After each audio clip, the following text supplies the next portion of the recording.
ओम शांति। सुनते हैं आज 28 जुलाई 2025 की साकार मुरली से प्रश्न उत्तर।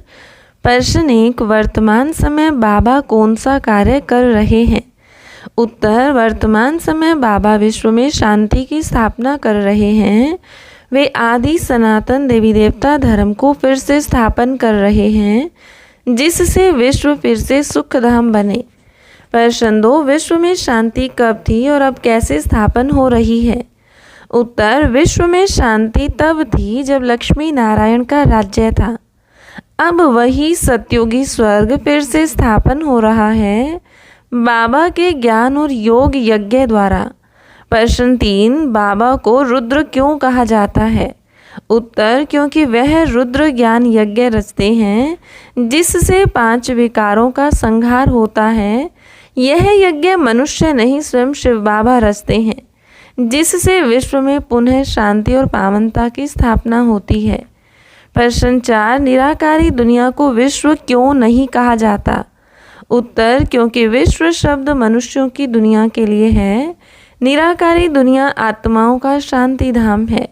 वहाँ न शरीर है न कर्म, इसलिए उसे विश्व नहीं कहा जा सकता।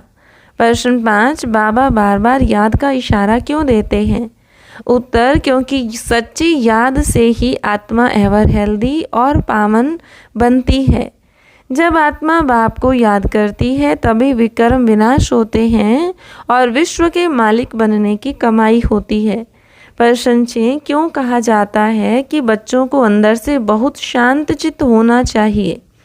उत्तर, क्योंकि जो स्वयं के अंदर शांति अनुभव करता है वही विश्व में शांति स्थापन करने योग्य बनता है। सेवा में सच्ची शांति तब आती है जब आत्मा स्थिर, मधुर और निशब्द स्थिति में रहती है। प्रश्न 7, पारस बुद्धि बनना क्या दर्शाता है?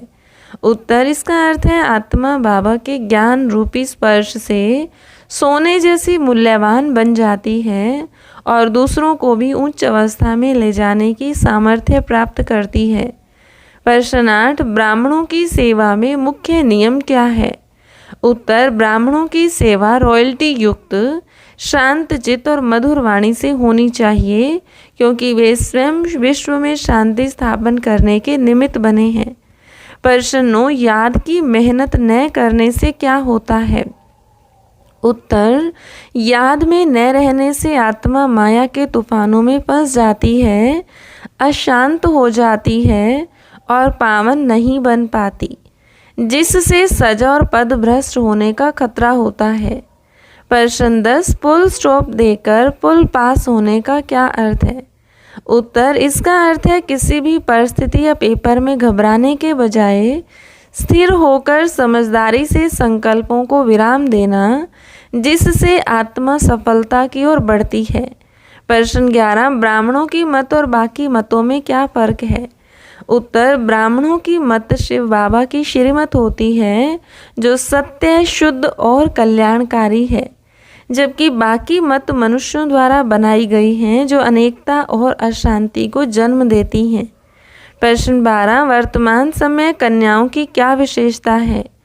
उत्तर, वर्तमान में कन्याएं शिव बाबा के कार्य में अग्रणी बन पवित्रता व ज्ञान की मिसाल बन गई हैं और समाज को सच्चे मार्ग पर ले जा रही हैं। प्रश्न 13, बाबा की याद से आत्मा में क्या परिवर्तन आता है? उत्तर, बाबा की याद से आत्मा तमोप्रधान से सतोप्रधान बनती है, पापों का नाश होता है और आत्मा शांतिपूर्ण, शक्तिशाली और निरोगी बन जाती है। प्रश्न 14, स्वर्ग में क्या विशेषता होती है? उत्तर, स्वर्ग में सभी आत्माएं निरोगी, संपूर्ण, पवित्र व परम सुखी होती हैं। वहाँ राज्य करने वाले सतो प्रधान होते हैं और प्रकृति भी सहयोगी होती है। प्रश्न 15, बच्चों को किस प्रकार प्रचार करना चाहिए? उत्तर, प्रचार निडरता, साहस, प्रेम व सच्चाई से करना चाहिए। ट्रेन, अखबार, कार्ड, लिटरेचर के माध्यम से बाबा की यह कल्याणकारी ज्ञान खुशखबरी सबको पहुंचानी चाहिए। प्रश्न 16, बाबा की सर्विस से क्या प्राप्त होता है? उत्तर, सर्विस से आत्मा को बाप के दिल की दुआएं मिलती हैं, याद की शक्ति बढ़ती है और आत्मा विश्व कल्याण के निमित्त बनती है। हर रोज़ की मुरली से प्रश्नोत्तर सुनने के लिए चैनल को सब्सक्राइब करें और बेल आइकन जरूर दबाएं। वीडियो को दूसरे भाई बहनों के साथ शेयर जरूर करें। ओम शांति।